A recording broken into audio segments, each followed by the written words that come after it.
9 கோளும் ஒன்றாய் காண அங்கு கற்பகம் என்னும் கடவுளின் மெய்யில் 9 கோளும் ஒன்றாய் காண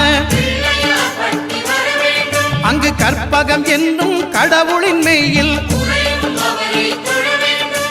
சூரியன் முதலாய் 9 கிரகமும் பலவித குணங்களை கொண்டிருக்கும் எங்கள் கற்பக தருவில் அவை வரும்போது ஒன்றாய் சேர்ந்து பலனளிக்கும்.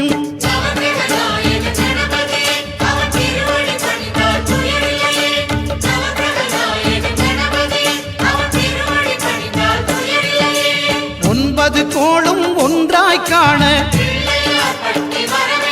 அங்கு கற்பகம் என்னும் கடவுளின் மெய்யில்